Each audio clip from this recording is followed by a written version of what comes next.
It happened on a Monday, under the hard sun of early afternoon.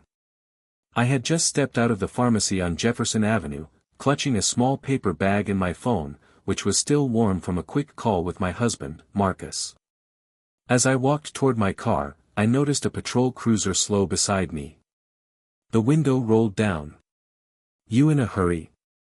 the officer asked, his tone sharp, too sharp for a question that simple.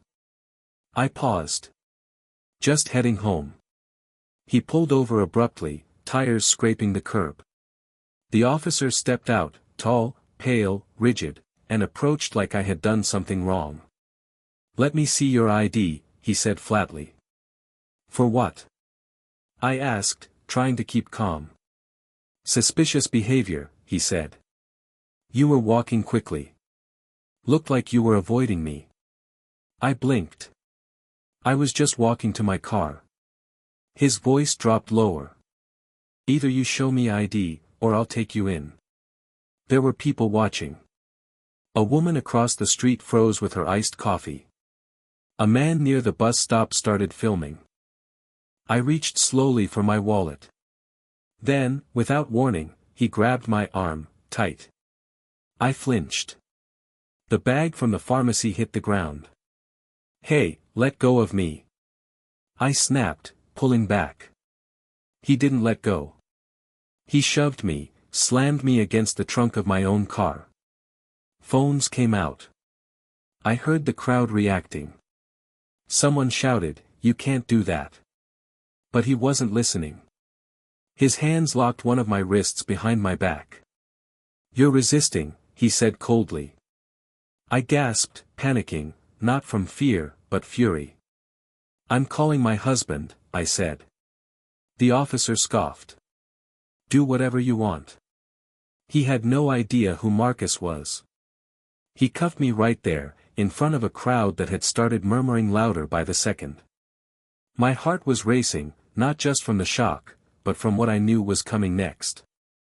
He sat me on the curb, handcuffed, like I was a criminal for standing outside a pharmacy. "You're going to regret this," I told him, steady and low. He leaned down, smirking. "I hear that every day." I tilted my head up. Not from someone married to a constitutional attorney with 4 Supreme Court wins. That wiped the smirk off his face. He scoffed again, less certain this time, and walked to his cruiser. He didn't know I had triggered the emergency call on my smartwatch the moment he touched me.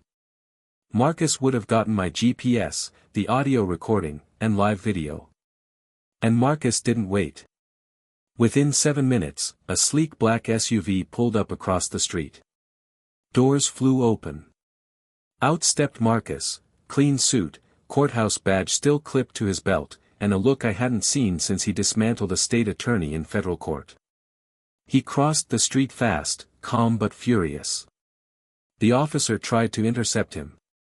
"Sir, this isn't active." Marcus didn't slow down.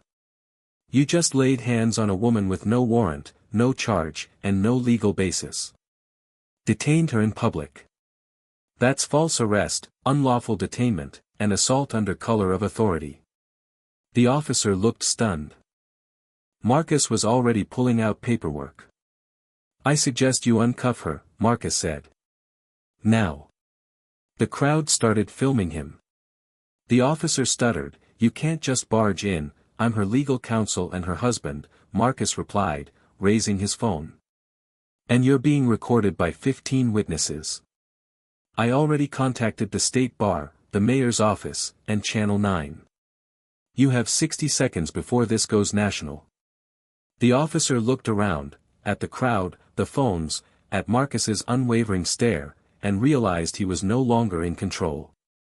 His hand trembled slightly as he reached for the handcuff key. He unlocked the cuffs without a word. I stood up slowly, rubbing my wrist. Marcus stepped between us. "You're going to file your report," Marcus said, voice sharp as steel. "Because I already have mine ready, and it includes video, names of witnesses, and statutes you violated." The officer opened his mouth, then closed it again. A second cruiser pulled up, another officer stepped out, clearly confused. Marcus didn't skip a beat.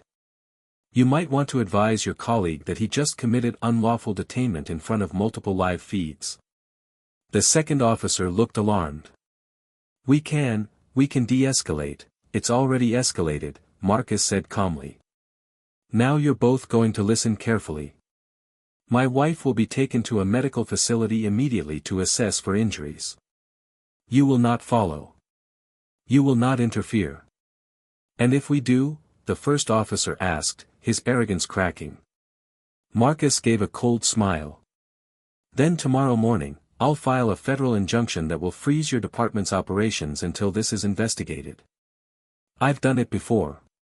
Ask around. He handed over a small black folder.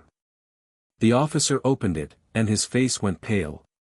Inside were court orders with Marcus's signature, law firm letterheads, and certified motions already filed in similar cases. Marcus leaned in.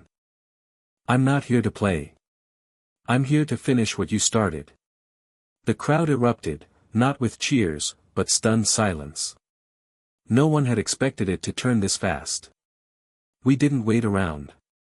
Marcus opened the SUV door and helped me in gently, his hand never leaving mine. My wrist was sore, red, slightly swollen. He'd already arranged a private physician to meet us at the clinic nearby. He trusted them, and he didn't want any part of the local system touching me again. As we pulled away, I glanced back. The officer was still standing there, gripping the folder like it burned his fingers. His partner was already on the radio, speaking low and fast. Marcus's phone was buzzing non-stop. Channel 9 wants an interview, he said, scanning the screen. And so does the Tribune. And the Post. Your video's already gone viral. I exhaled slowly. Good. Baby, he said, eyes meeting mine for a second, we're not just filing charges. We're going after his badge, the department's protocols, and the city's liability shield. Everything. I've already called the Federal Oversight Committee. That fast? I asked. I've been preparing for this kind of moment for years, he said. They never thought they'd picked the wrong one. But they did. By the time we reached the clinic, Marcus had already drafted the civil lawsuit. 10 pages. With names, timestamps, and constitutional violations laid out like dominoes. Within an hour, his paralegal filed it electronically with the U.S. District Court. By sundown, the police department's inbox was flooded. By morning, the mayor's office would be forced to respond. By 7 a.m. the next day, it was everywhere. Clips of the officer grabbing me. Marcus confronting him. The moment he handed over that folder. It was on the morning news cycle, spliced between legal analysis and statements from civil rights organizations. Attorney Marcus Hale files federal suit within hours of public assault. Legal experts say it's a textbook case. The headline scrolled across every screen. Local officials scrambled. The police department issued a vague statement about internal review and standard procedures. But the footage contradicted everything they tried to imply. Marcus had already lined up 3 witnesses for sworn affidavits. One of them, a retired judge, had been walking by and caught the entire thing. By noon, the mayor held a press conference. We take this matter seriously, she said stiffly, flanked by nervous staffers. An independent investigation has been requested. But it was too late. That afternoon, Marcus received a call directly from the Department of Justice.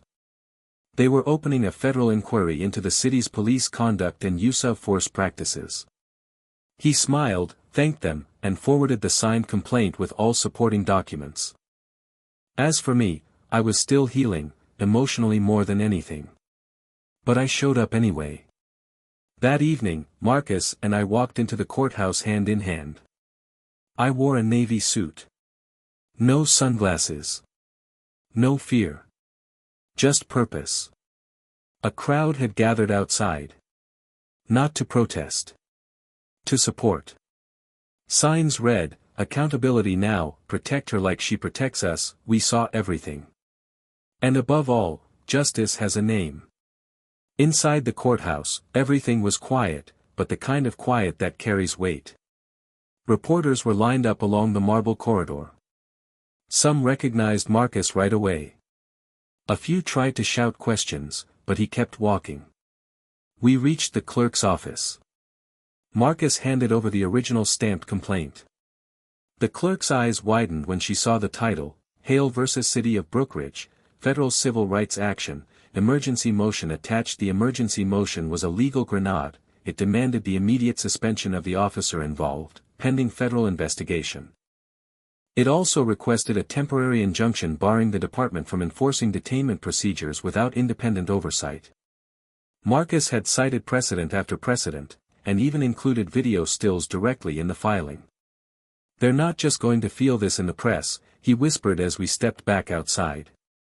"They're going to feel it in court, in policy, in federal review. This won't be swept under a rug." That afternoon, the judge granted the emergency motion. By 4 p.m., the officer had been placed on indefinite administrative leave. His badge, his weapon, and his cruiser were surrendered to Internal Affairs. But Marcus didn't stop there.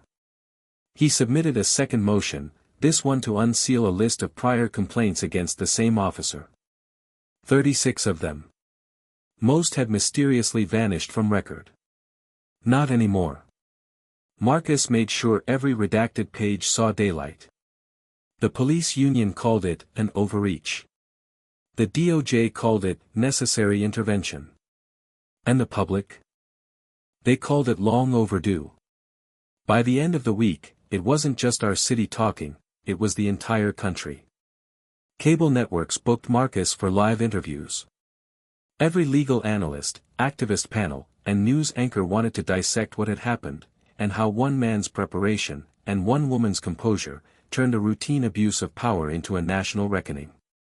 Social media was on fire, this is how you fight back, facts, law, and timing. Repeat button. Her husband didn't just speak up, he shut the whole system down. Loudspeaker. She's not just a victim. She's a catalyst. I was invited to speak too, but I declined most offers. I didn't want pity. I didn't want applause. I wanted accountability. So instead, I showed up beside Marcus as he announced the formation of a new watchdog initiative, a non-profit legal task force aimed at protecting everyday citizens from overreach. He called it Civic Shield. "We don't want to just react to injustice," Marcus said into the cameras. "We want to prevent it." He held up a copy of the federal complaint. "This wasn't just about my wife. This is about every person whose rights were trampled while no one was watching. But this time, we were watching. And we will keep watching." By now, several victims of that same officer had come forward, one by one. Quiet voices, until now.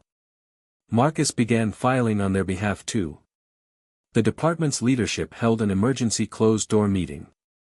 And inside City Hall, policies began to shift, not out of goodwill, but out of fear. Because they finally understood, this family knew the law. And they weren't afraid to use it. 10 days after the assault, the city's silence broke. A spokesperson from the police department released a brief statement. "Officer M. Kessler has been placed under formal investigation by both Internal Affairs and an external federal review board. Due to the seriousness of the allegations, we will no longer comment until legal proceedings conclude." But the silence wasn't protection, it was panic. Behind closed doors, the department was unraveling. Whistleblowers had started speaking. Anonymous emails landed in Marcus's inbox, containing internal memos, prior misconduct reports, and proof of a long-standing pattern of cover-ups. One document stood out, a 2-year-old complaint eerily similar to mine, marked, "Resolved, no action required." Marcus added it to the class action motion. Meanwhile, the city's attorneys reached out for settlement discussions, quietly, urgently. They knew what Marcus could do in open court. They also knew the public pressure was growing. But Marcus refused to settle behind the scenes. "We're not just suing for compensation," he told them. "We're suing for reform. If it doesn't come with structural change, we're going to trial. And we're bringing cameras. The moment hit hard. The department suspended the officer without pay. His name, once protected, became a trending headline. And when his body cam footage, previously withheld, was released under legal pressure, it confirmed everything. The footage ended with him smirking. The news cycle lit up all over again. Marcus stood before reporters and said, simply, that smirk. It won't survive federal court. The courthouse steps were crowded the morning the preliminary hearing began. News vans lined the block. Supporters held signs, not shouting, just present, standing quietly in solidarity. Marcus looked calm as ever, carrying 2 leather-bound case files. One was for our civil suit. The other was for a motion to strip qualified immunity from the officer entirely, a legal maneuver few had ever dared to try at this level. Inside, the air was thick with tension. The city's legal team looked uncomfortable. Their lead attorney had a reputation for being sharp, but even he couldn't hide his unease as Marcus laid out the opening arguments. He started not with the footage, but with a question. Your Honor, how many times does a woman have to comply before she's protected under the law? And then he showed the video. The crowd in the courtroom watched in absolute silence, from the moment I was stopped, to the moment I was shoved, cuffed, and humiliated. Marcus didn't raise his voice. He didn't need to. He let the facts land like stones dropped in still water. Next came the documents, 36 prior complaints, eerily similar language, same officer. He linked each one to patterns, location, timing, and internal response. Finally, he read a passage from a letter written by a woman who had filed one of those forgotten complaints. I told them what happened. They nodded, wrote it down, and I never heard back. I stopped trusting the system after that. When Marcus finished, the judge leaned back and said only one thing: I've never seen a case file this complete, this fast. Weeks passed, but the momentum never slowed. The judge ruled in our favor on the emergency injunction, banning the officer from returning to active duty indefinitely. But more than that, something rare happened. The court granted Marcus's motion to move forward with a qualified immunity challenge. That meant one thing: this wasn't going to be quietly dismissed, or buried under legal loopholes. This would go the distance. Within months, the case shifted into full trial prep. Depositions, subpoenas, discovery, and every document Marcus requested, he got. The city tried to negotiate again. They even offered a high 7-figure settlement. Marcus refused. It's not about the money, he said. It's about what happens after. And finally, after nearly 9 months of legal battle, it happened: the officer was officially terminated. The city passed new detainment guidelines requiring third-party oversight. Bodycam protocols were overhauled. And most importantly, Marcus's case triggered national discussion on eliminating blanket immunity in misconduct claims. We'd gone from victims to catalysts. And yet, the quietest moment came after all the noise died down. One evening, we sat on our back porch, fingers intertwined, the sky streaked orange with sunset.